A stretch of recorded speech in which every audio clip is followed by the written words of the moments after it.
Semoga teman-teman semua sehat selalu ya. Nah, pada materi kali ini saya akan membahas tentang peristiwa kemudian dan dual dating. Yang pertama, cakupan dan ISA acuan. ISA sendiri yaitu International Standard of Auditing. Artinya, ini merupakan standar yang dibuat oleh IFAC atau International Federation of Accounting yang digunakan untuk menciptakan laporan yang berkualitas. Nah, apa sih tujuan auditor dalam audit peristiwa kemudian? Yang pertama, memperoleh bukti audit yang tepat. Maksudnya adalah peristiwa antara the date of the financial statement dengan the date of auditor telah sinkron dan tidak memerlukan adjustment atau penyesuaian. Nah, yang kedua, mengetahui dengan tepat.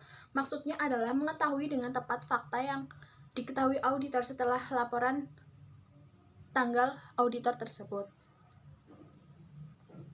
Nah, sedangkan dalam ISA 560 alinea 5 memberikan beberapa definisi peristiwa kemudian sebagai berikut. Yang pertama, date of the financial statement atau tanggal laporan keuangan. Nah, yang kedua, date of the approval of the financial statement atau tanggal persetujuan atas laporan keuangan.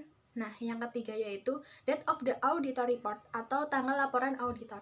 Nah, yang keempat ini, date the financial statement are issued, artinya tanggal diterbitkannya laporan keuangan. Yang kelima ada subsequent event atau peristiwa kemudian.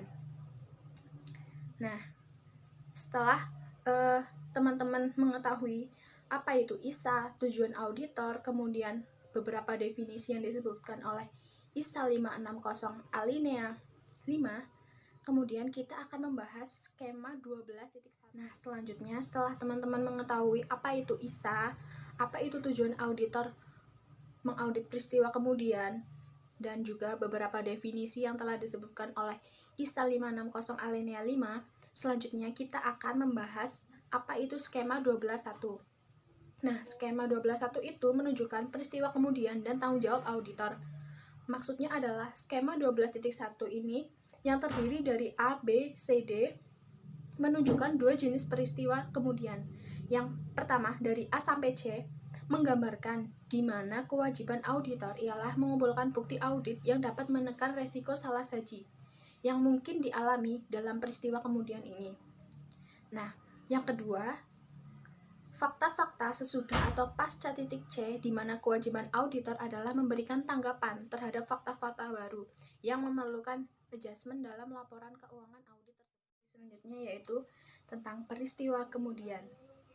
Apa sih peristiwa kemudian itu? Jadi, peristiwa kemudian itu ialah peristiwa yang terjadi dalam proses sejak tanggal neraca sampai dengan tanggal selesainya pekerjaan lapangan.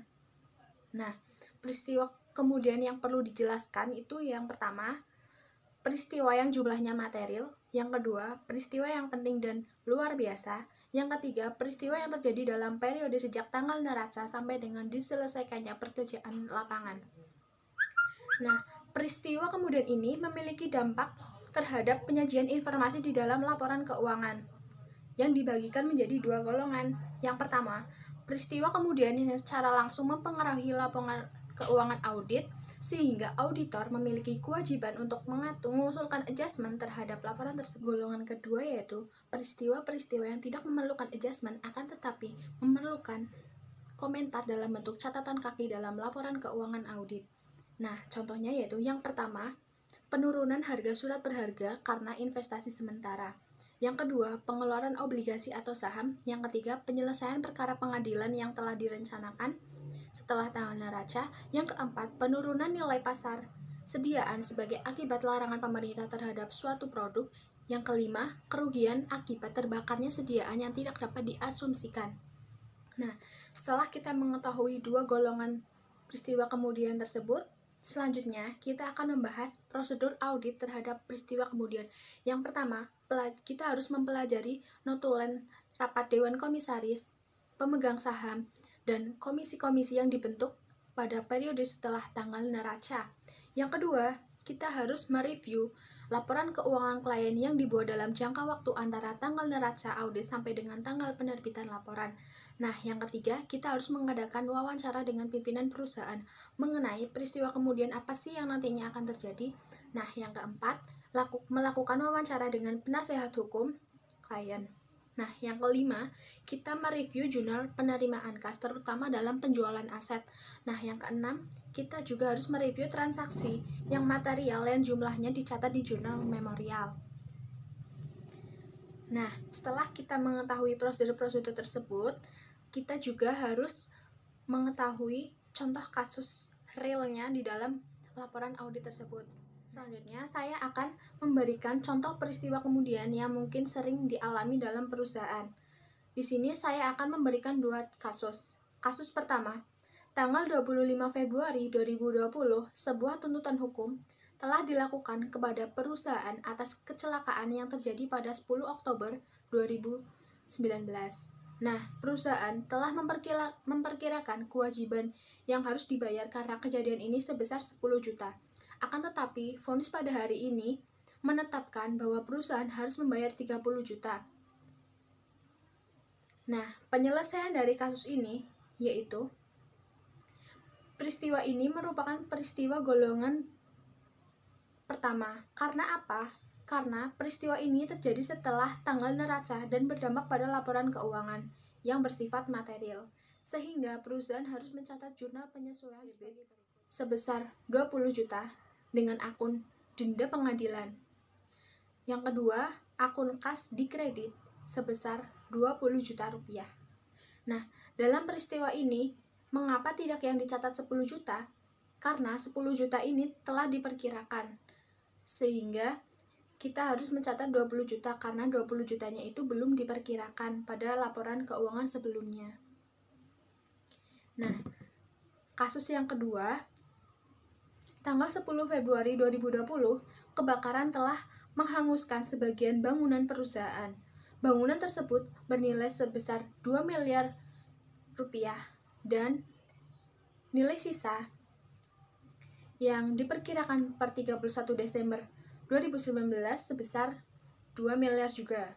Penyelesaian kasus ini yaitu peristiwa ini merupakan peristiwa kemudian golongan pertama.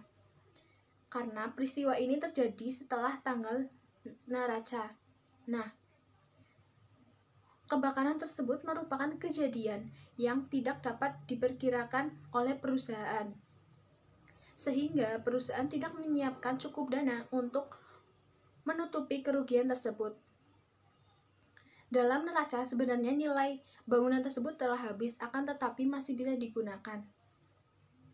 Jadi, nilai bangunan tersebut tidak akan mempengaruhi laporan keuangan karena telah habis. Nah, kita masuk materi yang terakhir ya. Pemberian 2 tanggal atau dual dating. Nah, dual dating sendiri yaitu kejadian yang terjadi setelah tanggal audit, akan tetapi auditor belum menerbitkan laporan keuangannya. Nah, hal ini menjadi penting karena ini mempengaruhi laporan keuangan secara material, sehingga diperlukan opsi untuk melakukan perubahan pada laporan keuangan klien. Kemudian, dual dating dapat ditemui pada tanggal selesainya pemeriksaan lapangan dan tanggal terjadinya misal pada tanggal laporan audit awal yaitu 24 Maret 2019, kemudian tanggal 17 Mei 2019 perusahaan menjual mobil.